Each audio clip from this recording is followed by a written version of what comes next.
बिस्मिल्लाहिर्रहमानिर्रहीम। अस्सलाम वालेकुम प्यारे बच्चों। First year mathematics chapter number 6 के साथ मैं हाजिर हूँ। चैप्टर 6 का नाम है जनाब सीक्वेंस एंड सीरीज़। तो बहुत ही इंटरेस्टिंग सा ये चैप्टर है, ज़्यादा मुश्किल भी नहीं है, थोड़ा सा आप इंटरेस्ट लेंगे इंशाल्लाह आपको समझ आएगा। तो चैप्टर को शुरू करते हैं। चैप्टर का नाम मैंने जैसा कि आपको बताया सीक्वेंस एंड सीरीज़ है। तो इस चैप्टर के अंदर सीरीज़ को जब एक्सरसाइज शुरू करेंगे तब ज़्यादा डिस्कस करेंगे। अभी फ़िलहाल हमने जो है वो पहला पार्ट यानी सीक्वेंस जो है उसको देखना है। तो शुरू करते हैं।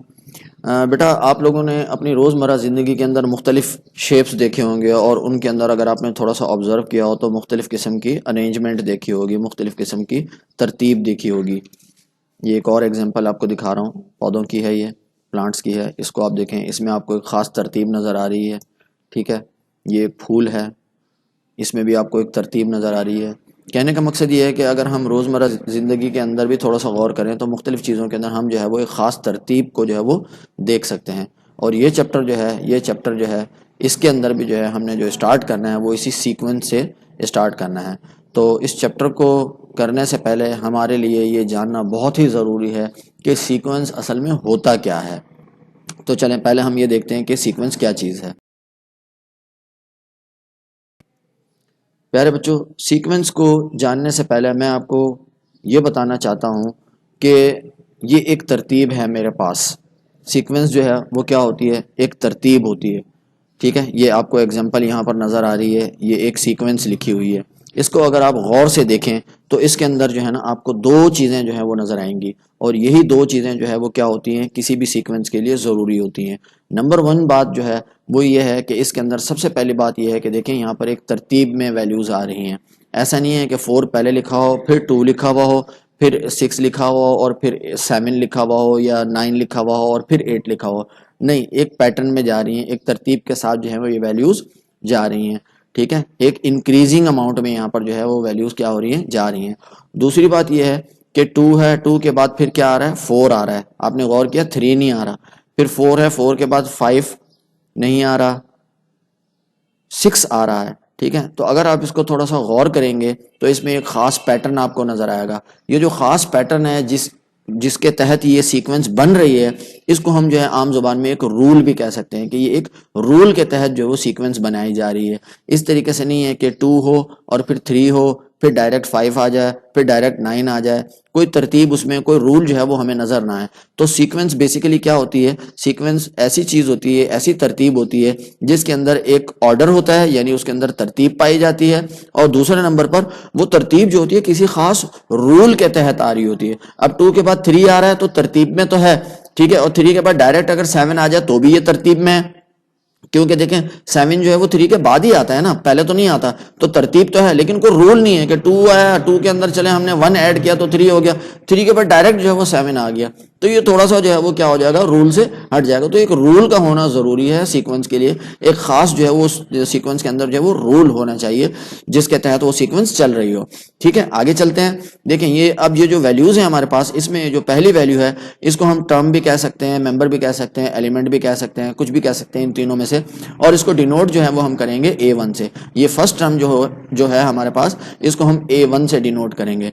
इसी तरह जो सेकंड टर्म होगी इसको A2 से डिनोट करेंगे। फिर जनाब थर्ड टर्म जो होगी A3 से, फोर्थ टर्म जो होगी उसको A4 से, एंड सो ऑन।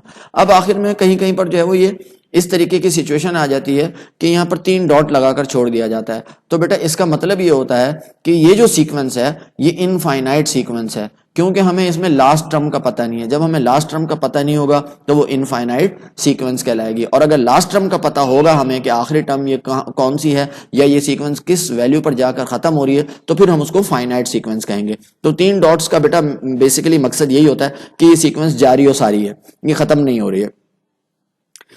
नेक्स्ट चीज जो हमने इसमें देखनी है बेटा वो ये है कि हमने अब देखें ये एक सीक्वेंस है हमारे पास, ये जारी है जारी है जारी है। सपोज करें कि मुझे इसकी 150वीं रकम जो है वो पता करनी है कि 150 जो इसकी प्लेस है, 150 प्लेस जो है, यानी 150 149th वैल्यू के बाद जो 115th वैल्यू आएगी वो क्या होगी। तो अब अगर मैं ऐड करने बैठूंगा, 2 में 2 प्लस करूं तो 4 आया, 4 में 2 प्लस करूं 6 आया, तो बहुत ज़्यादा टाइम लग जाएगा, ठीक है। तो उसके लिए जो वो रूल जो हम जिसके पर बात कर रहे थे, और वो बेसिकली ज़्यादातर डिटेल में हम जो है 6.2 के अंदर जाकर करेंगे, तो वो रूल जो है हमारे पास, वो एक्चुअली रूल को हम जो है वो nth टर्म या जनरल टर्म का नाम दे देते हैं, ठीक है, और उसको ए एन से रिप्रेजेंट करते हैं। तो ए एन बेसिकली जो है वो nth टर्म होती है या जनरल टर्म कहलाती है, और यही हमें वो रूल बताती है। उस रूल को, जिस रूल के तहत ये सीक्वेंस बन रही है ना, वो रूल जो है उसको हम ए एन से जो है वो शो करते हैं।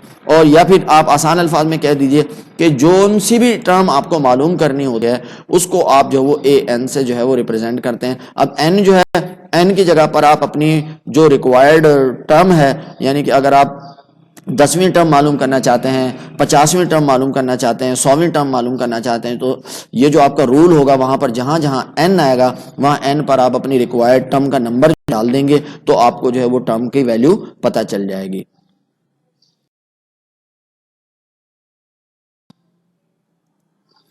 कुछ एग्जांपल्स आपको दिखाना चाहता हूं बेटा। देखें, ये एक एग्जांपल है, ये सीक्वेंस है, ये इनफाइनाइट सीक्वेंस है, क्योंकि इसके अंदर जो ये 3 डॉट डले हुए हैं और लास्ट टर्म हमें पता नहीं है। इसको अगर आप गौर से देखेंगे तो इसमें आपको एक रूल नजर आएगा, तरतीब तो नजर आ ही रही है आपको, आपको एक रूल नजर आएगा। देखिए 1 है, 1 के बाद 2 आया, तो 1 में 1 ऐड किया तो 2 आ गया, फिर 2 में 1 ऐड किया तो 3 आ गया, 3 में 1 ऐड किया तो 4 एंड सो ऑन चलती जा रही है।